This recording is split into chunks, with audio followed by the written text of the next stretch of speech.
روسی فوج کا طیارہ کرائمیا میں گر کر تباہ، 29 افراد ہلاک۔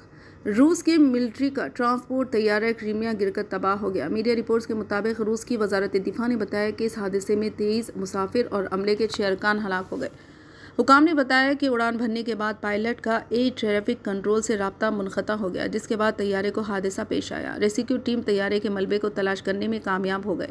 وزارت دفاع کے مطابق 31 مارچ کو ماسکو کے معیاری وقت کے مطابق ملٹری ٹرانسپورٹ طیارے سے رابطہ منقطع ہوا۔ اس وقت طیارہ کرائمیا جزیرے نما پر پرواز کر رہا تھا۔ رپورٹ میں کہا گیا کہ ابتدائی معلومات کے مطابق حادثے کی وجہ تکنیکی خرابی لگتی ہے، تاہم اس حوالے سے مزید تحقیقات کا آغاز کر دیا گیا۔ AN-26 طیارہ 1960 کے اواخر سے سروس میں ہے۔ ایئر لائنز اسے بار برداری کے لیے بھی استعمال کرتی آ رہی ہے، لیکن یہ ماڈل پچھلی دہائی کے دوران متعدد جان لیوا حادثات میں ملوث رہا۔ 2022 میں یوکرین کے جنوبی مشرقی خطے میں یوکرین کا AN-26 طیارہ گر کر تباہ ہو گیا تھا، جس میں ایک شخص کی موت ہو گئی تھی۔ 2020 میں ایک اور طیارہ شمالی مشرقی یوکرین میں حادثے کا شکار ہوا تھا، جس میں 26 افراد ہلاک ہو گئے تھے۔ 2020 میں جنوبی سوڈان میں ایک روسی AN-26 طیارہ تباہ ہوا تھا، جس میں 5 افراد ہلاک ہوئے تھے۔ اسی طرح 2017 میں مغربی افریقہ کے آئیوری کوسٹ میں لینڈنگ کے دوران ایک AN-26 طیارہ حادثے کا شکار ہوا تھا، جس میں 4 افراد کی موت ہو گئی تھی۔